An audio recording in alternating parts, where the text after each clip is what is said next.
अरे घूमटा उठा के मिला ले तू अखिया, कहती है कहने दे जो तेरी सखिया, ये प्रीत है पुरानी तू राजा और मैं रानी, हाँ तेरे मेरे जन्मों के वादे।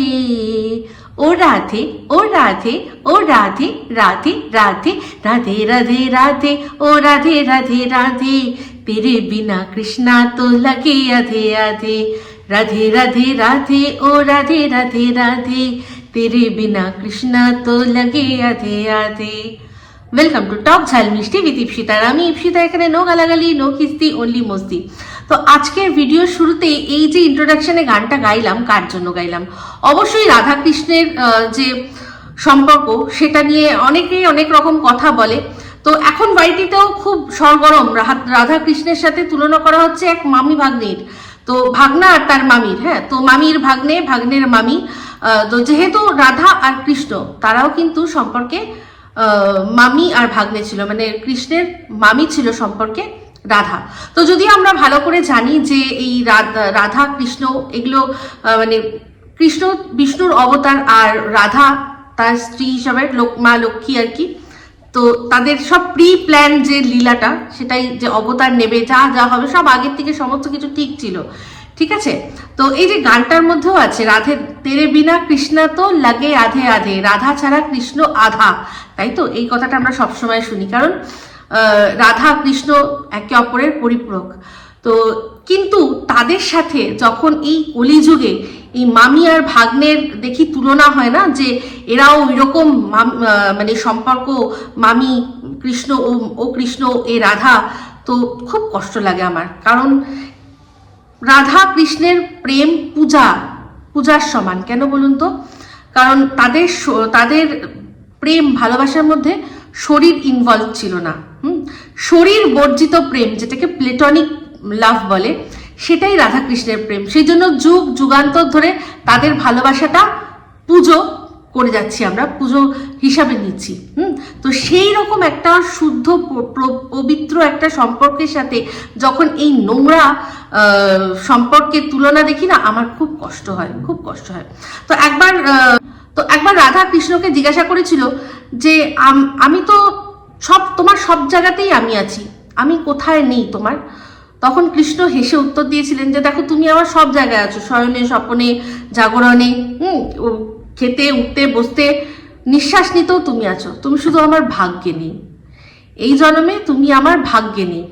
সেই জন্যই মানে ওদের ভালোবাসা মানে সেই জন্য ওরা এক ওরকম ভাবে হতে পারেনি। এটা লীলা, এটা আগের থেকেই মানে সমস্ত কিছু পূর্ব পরিকল্পিত, ঠিক আছে। তো সেখানে এই এত পবিত্র একটা সম্পর্কের সাথে এদের যখন তুলনা করতে হবে, প্লিজ মাঝখানে কলিকাল কথাটা তুলে যারাই বলবে তারা বলবে কলিকাল বা এই যুগের এই নোংরা মামি ভাগ্নে, যে মামি কিনা ভাগ্নেকে জোর করে পড়াতো, পড়া না পারলে ছাড়তোই না।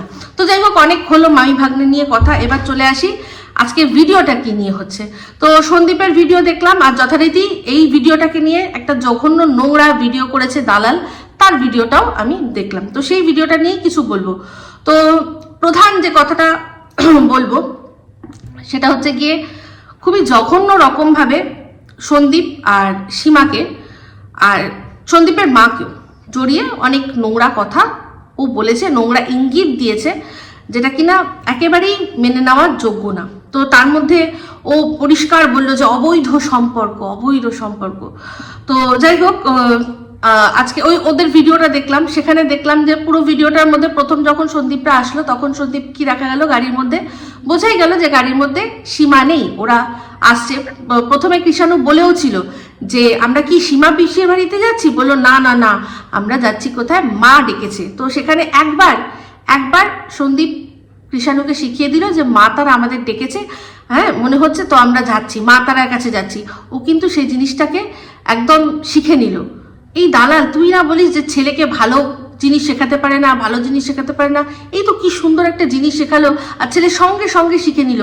সারাটা রাস্তা জয়তারা করতে করতে যাচ্ছিল, এমনকি পুজো দেওয়ার সময় জয় মাতারা যখন হোটেল রুমে ছিল তার মধ্যে জয় মাতারা করছে, সেখানে সেইটাকে দেখে ও বিরক্তভাবে দালাল বলছে যে কি অবস্থা, ও ছেলে বলছে জয় মাতারা, এ আবার ক্যামেরায় বলছে দেখো সারাক্ষণ জয় মাতারা বলছে। আরে তুই তো শেখালি, হ্যাঁ ওই তো শেখালো, ও তো শেখালো, সেটা খুব ভালো জিনিস শেখালো, তাতে তোর এত জ্বলছে কেন, এত তোর জ্বালা কেন হচ্ছে? ও তো একটা জিনিস ভালো জিনিস দেখতেও কত, আমি বলেছি না খুব ইন্টেলিজেন্ট, চট করে ধরে নেয়, একবার বলে দিয়েছে ও সেটাকে ক্যাচ করে নিয়ে সেটাকেই বারবার করে বলছে। তো সেটাকে নিয়ে এবার এই ঘোড়ামুখী বলছে আর কি যে দেখো এরকম কে করে ভাই, পুজোর লাইনে যাচ্ছে সেখানেও দাঁড়িয়ে জয় তারা বলছে, মানে ওর ফ্রাস্ট্রেশনগুলো পুরো বেরিয়ে আসছে সম্পূর্ণ।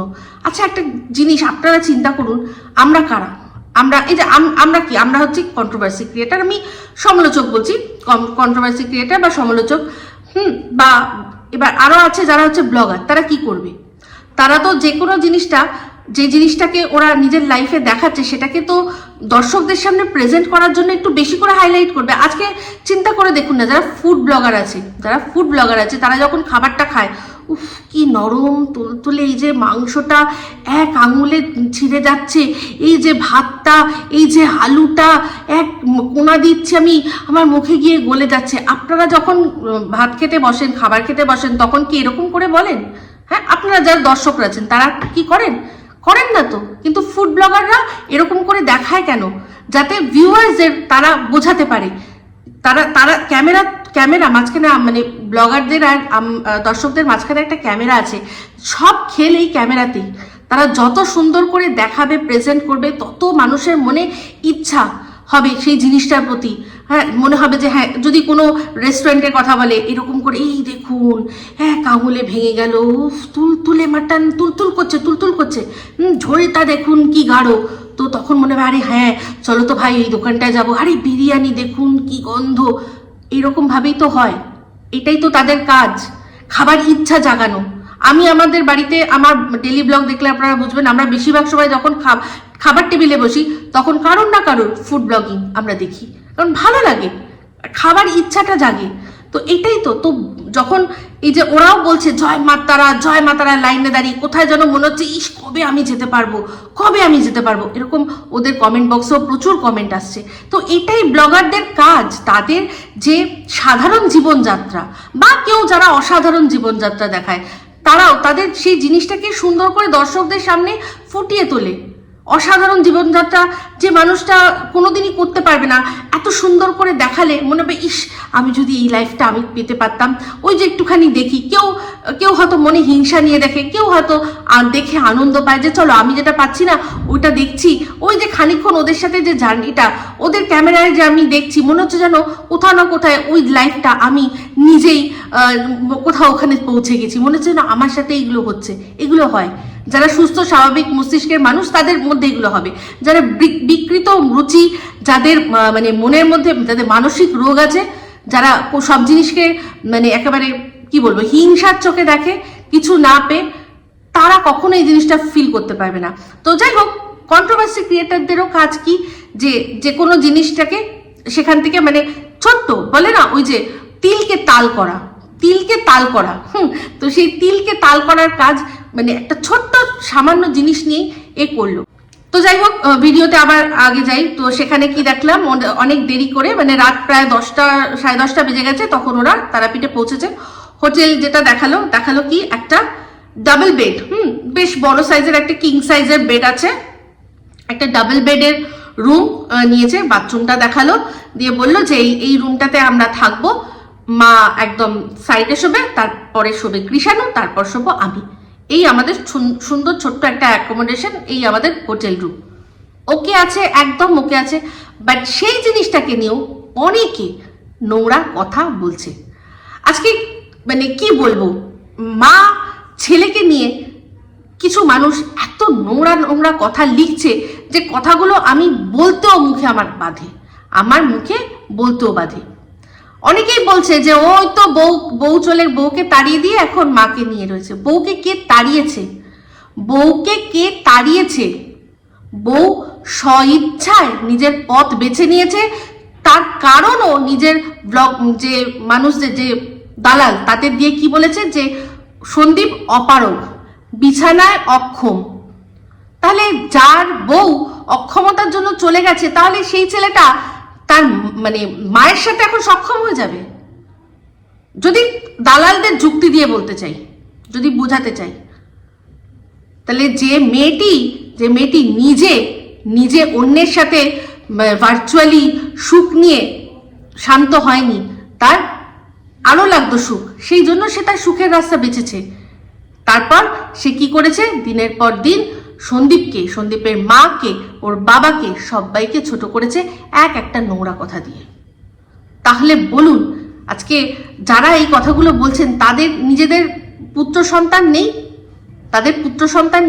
তারা কখনো পুত্র সন্তানকে মানে লালন পালন করেননি? হয়তো করেননি, তাই জন্যই এই কথাটা বলতে পারছেন।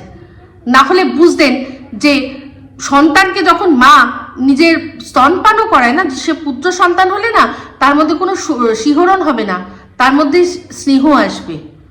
এই জিনিসটা ভগবানের সৃষ্টি, ভগবান এরকম তৈরি করে দিয়েছে, যাকে তার গর্ভে যে ধারণ করে তার প্রতি তার স্নেহ আসে, শিহরণ কোনোদিনই আসে না।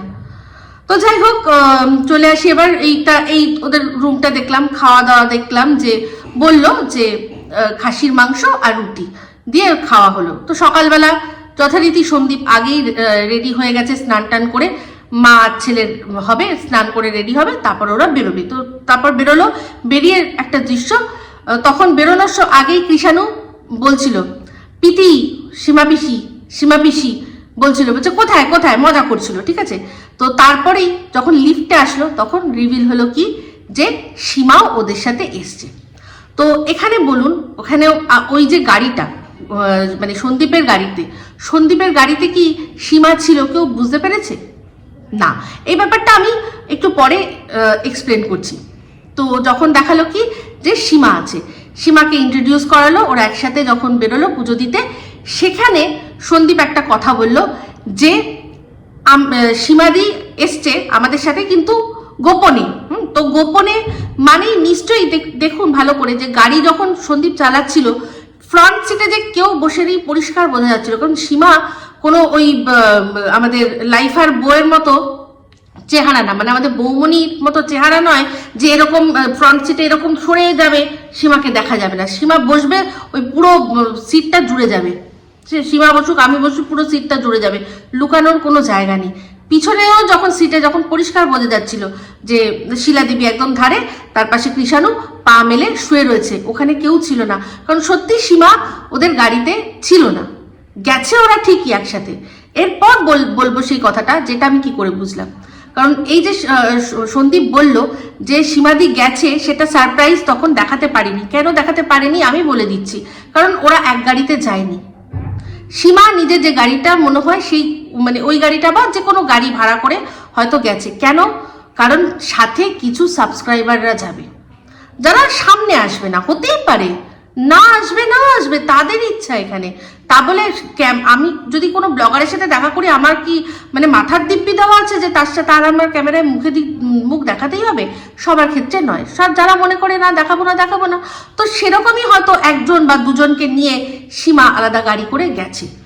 গিয়ে ওই যে তারপর এই ঘোড়ামুখী বলল যে হ্যাঁ একটাই রুম, বললো যে দুটো, কিন্তু না আমি ভালো করে দেখলাম এটা তো একটা রুম না। তো দুটো রুমেরই আমি আপনাদের স্ক্রিনশট দেখাবো, তাহলে বুঝবেন যে ওই যে যেটা রুমটা প্রথম সন্দীপরা দেখালো, সেই রুমটা ওটা একটা সিঙ্গেল মানে ডাবল বেডের একটা স্ট্যান্ডার্ড রুম। আর তারপরে যে রুমটা দেখালো সেটাতে দুটো বেড, মাঝখানে জায়গা, যেখানে আয়নাটা লাগানো আছে, দুপাশে দুটো বেড। সন্দীপদের যেখানে রুমটা, সেখানে কোথাও মানে এখানে একটা খাট, তারপর আয়না, তারপর এপাশেই তো ওই বাথরুমে যাওয়ার যে প্যাসেজটা, সেখানে আরেকটা বেড কোথায়? তো আমার পরিষ্কার এটাই ধারণা, আমি ধারণা করে বলছি যে আমার সাথে সীমার যোগাযোগ আছে, আমি চাইলে ওকে জিজ্ঞাসা করেই কথাটা বলতে পারতাম, বাট আমি জিজ্ঞাসা করব না, আমি জিজ্ঞাসা করিনি, আমি জিজ্ঞাসা করবও না। আমার যেটা ভিডিওর মধ্যে দেখে যেটা মনে হবে সেইটা আমি বলবো। এবার যদি আমি ভুল বলে থাকি, অবশ্যই সীমা সেটা তার ভিডিওতে ক্লিয়ার করে দেবে। আমার পরিষ্কার ওই যে সন্দীপ যেটা বললো যে আমরা দুটো রুম নিয়েছি, একটা রুমে ও আর কৃষাণু আর শিলাদেবী শুয়েছে, আর একটা রুমে সীমা হয়তো যে সাবস্ক্রাইবার যারা আছে তাদের সাথে ও হয়তো ওই রুমটা ছিল যে ডাবল বেড, সীমা হয়তো একটা বেডে শুয়েছে, যারা ওদের সাথে গেছে তারা একটা বেডে শুয়েছে, এরকম ভাবেই ওরা একটা অ্যাকোমোডেশন করে ওরা গেছে। তো এখানে অসুবিধাটা কোথায়?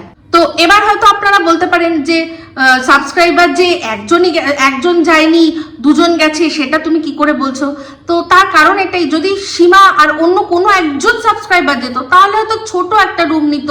যেমন কিনা যদি ধরো ওই যে কি যেন বলে কৃষ্ণা যখন গেছিল, যদিও কৃষ্ণা গেলে তো কৃষ্ণা ক্যামেরাতেই আসতো, ক্যামেরা ফ্রেন্ডলি, তো অবশ্যই কৃষ্ণা যায়নি, এমনই কেউ গেছে যারা ক্যামেরায় মুখ দেখাবে না। তো এইটার থেকেই বুঝলাম যে শুধু একজন সাবস্ক্রাইবার না, একের থেকে বেশি, যেটা কিনা সন্দীপ বলল যে আমাদের সাথে কয়েকজন সাবস্ক্রাইবার এসছে, ঠিক আছে, হয়তো কোনো মহিলা তার বাচ্চা কোনো ফ্যামিলি কিরকম হয়তো কে গেছে, এবার যারা না দেখাবে কি করে বুঝবে, বা দুই বোন যেতে পারে, যেরকম কিনা এসছিল ওদের পিকনিকে, দুই বোন এসছিল কলকাতা থেকে, মধুমিতা আর তার বোন এসছিল, আমি যদি ভুল না বলে থাকি, হ্যাঁ মধুমিতা আর তার বোন এসছিল, এরকমই হয়তো কোনো দুজন মেয়ে এসছে, সে তার সাথে সীমা আছে, এরকম ভাবে ওরা একের অধিক ছিল, সেই জন্যই ওই রুমটা নেওয়া হয়েছিল যেটার মধ্যে দুটো বেড, না হলে তো ওরাও একটা সন্দীপদের মতোই ছোট্ট একটা রুম নিয়ে নিতে পারতো, তাই না? তো এটা পরিষ্কার কথা। আমার বক্তব্য একটাই, যেহেতু ঘোরামুখীকে করতে হবে নোংরামি, কারণ ওর মাথায় নোংরামি ভরা, কারণ ও ছোটবেলা থেকে নোংরামি দেখে বড় হয়েছে, আর যবে থেকে পড়াশোনা করেছে, যবে থেকে ও অ ক খ পড়তে শিখেছে, তবে থেকে ও বাংলার নামে শুধু বাংলার চটি পানু বইগুলোই পড়তো, ওই চটি পানু বই যেখানে শুধুমাত্র অবৈধ সম্পর্কের কথা বলা হয়, হ্যাঁ, মানে কাকুর সাথে তার ভাইজি শুয়ে পড়বে, মামার সাথে ভাগ্নে শুয়ে পড়বে, হ্যাঁ ওই রকম ধরনের, ভাগ্নি শুয়ে পড়বে, এই ধরনের যে কথাগুলো যেসব জায়গায় হয়, তো মানে সে তো মানে সেখানে তো মানে কোনো লিমিট নেই, সে তো বাবা মা মাসি কেউ কাউকে ছাড়ে না, এরকম একটা সম্পর্কের জাল বোনা হয় ওই চটিপানু গল্পগুলোকে, ওই নিষিদ্ধ অবৈধ সম্পর্কগুলো ও দিন রাত বসে বসে আস্বাদন পড়েছে, আর সেগুলোকে ও নিজের ভেতরে নিয়েছে। সেই জন্য সবসময় ও একটাই জিনিস জানে, একটা ছেলে একটা মেয়ে মানেই সাথে একটা বেড থাকবে, একটা বিছানা থাকবে, আর সেই বেডের মধ্যে ঘাপাঘাপ, ও তাছাড়া আর কিচ্ছু জানে না, আর যেহেতু সীমা গেছে সেই জন্য সীমার সাথে শুইয়ে দিচ্ছে। এই যদি সীমা নিজের মেয়েকে নিয়ে যেত তাহলে ব্যাস, তাহলে তো দেখতে হতো না, একেবারে বিয়ে টিয়ে দিয়ে, ওই যে দেখছিলেন একটা বিয়ে শাদীর সিন হচ্ছিল, ওইটা কিন্তু ধবলা ওরা ওটা করতে চেয়েছিল। যে মনে আছে ওই তারাপীঠ যাওয়ার আগেই কি কেনা হয়েছিল, পায়জামা পাঞ্জাবি কেনা হয়েছিল, ধুতি পাঞ্জাবি এইসব সব কেনা হয়েছিল, মেয়েদের জন্য ড্রেস কোড আলাদা তৈরি করা হয়েছিল, সব কেনা হয়েছিল। ওই যে দেখছিলেন না, একটা ছেলে একটা মেয়ে ঢুকছিল মন্দিরে পুজো করতে, মানে বিয়ে করতে, ওই কেসটা ঠিক এই ধবলা আবার একবার করতে চেয়েছিল, যেটা হয়নি হয়ে যেত যদি মারামারি না করতো, এই থানা পুলিশ না হতো, তাহলে হয়তো ওদের মনোবাঞ্ছা পূর্ণ হতো। কিন্তু ওই যে সবই তো তার ইচ্ছা, সকলই তোমার ইচ্ছাময়ী তারা তুমি, তো তোমার কর্ম তুমি করো মা, লোকে বলে করি আমি। তো ওই কলসির কানা নিয়ে দৌড়েছিল, মাই করিয়েছে, কারণ মা সহ্য করবে না, যেটা অন্যায় সেটা অন্যায়। তো এখানে এবার বুঝতেই পারছেন, তো এই যে কিছু মানুষ আছে যারা কিনা মায়ের সাথে ছেলেকে শোয়াতে এক মুহূর্ত ভাবছে না, তারা সীমার সাথে সন্দীপকে শোয়াতে বা সীমার মেয়ের সাথে শোয়াতে কেন দুবার চিন্তা করবে? চিন্তা করার তারা কোনোদিনও করবে না। তো যাই হোক, একটা কমেন্ট এসছে আমার কাছে, যে কমেন্টটার কথা আমি ভাবছি বলবো।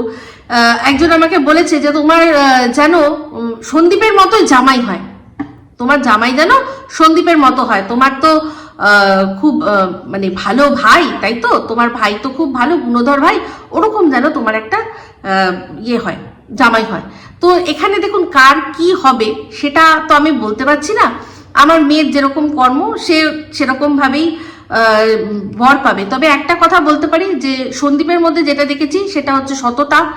আমি চাই অবশ্যই আমার মেয়ের যার সাথে বিয়ে হোক সে একজন সৎ মানুষ হোক, আর মাকে ভালোবাসাটা যদি কোনো অন্যায় হয় তাহলে তো আমি কি বলবো, যে মাকে ভালোবাসে বলে সে ভালো বর হতে পারবে না, এই জিনিসটা আমার মানে সত্যি কথা বলতে বোধগম্য হয় না, হয় না।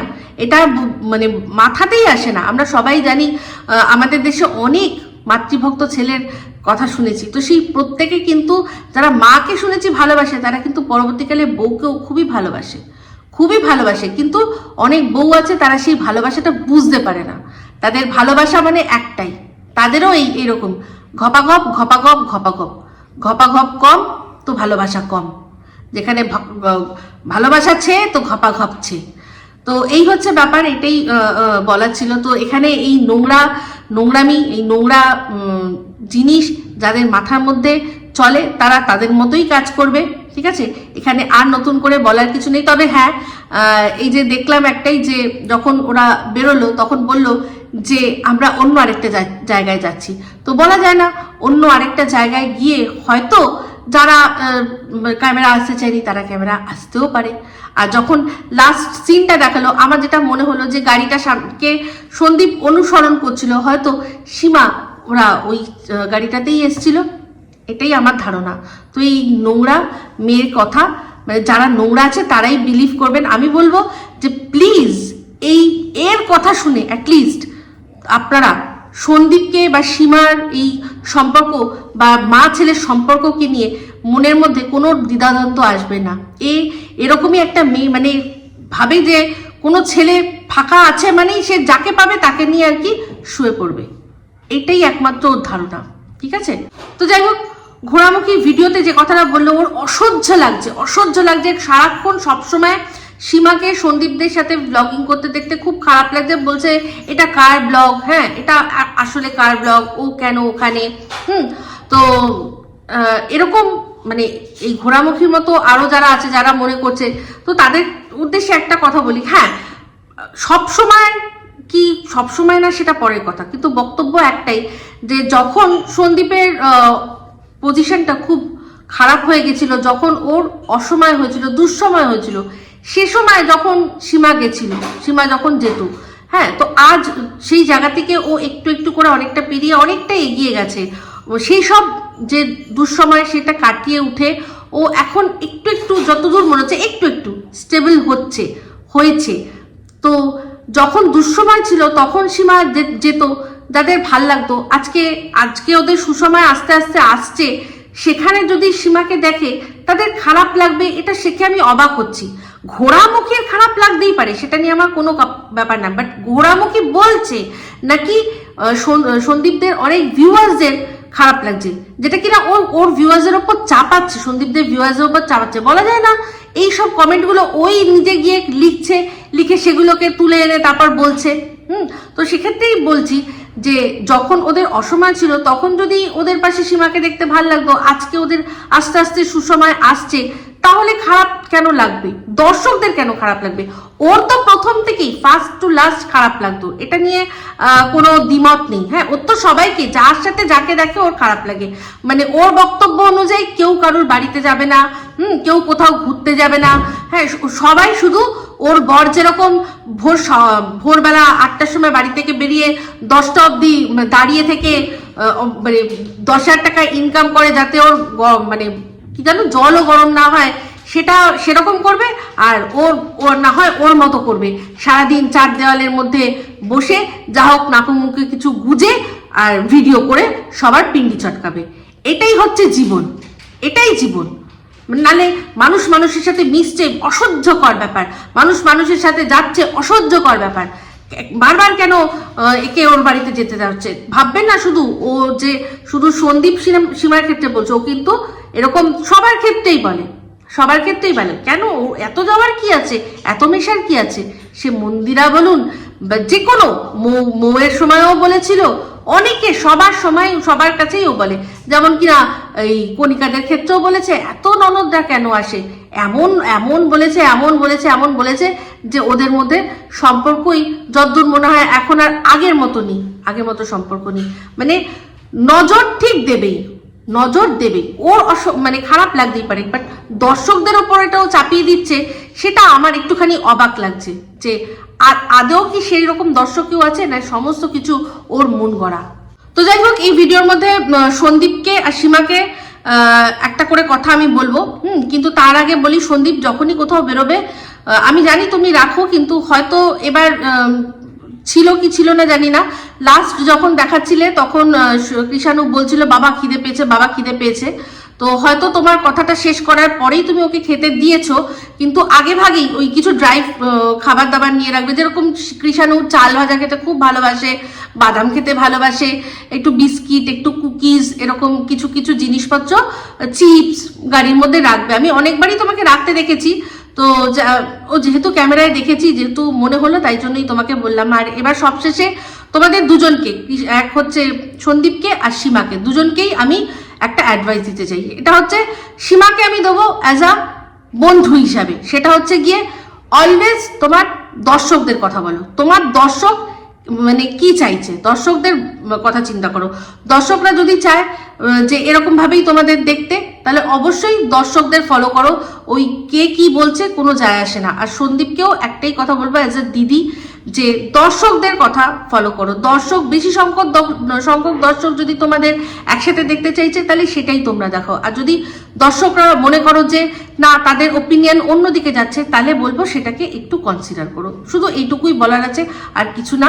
তো ব্লগটা ভীষণই সুন্দর হয়েছে, আর এরকম ভাবেই বছরের প্রথম দিন এত সুন্দর একটা ব্লগ, আরো ভালো ভালো ব্লগ দেখার জন্য আমরা ওয়েট করে রয়েছি। আর সীমার কাছেও ভালো ভালো কন্ট্রোভার্সি মানে সমালোচনার ভিডিও শোনার জন্য অপেক্ষা করব। তো আরেকটা কথা, সেটা হচ্ছে তোমার কমেন্ট বক্সে এসছে, আর অবশ্যই সেটা আমিও একটু নোটিস করেছি।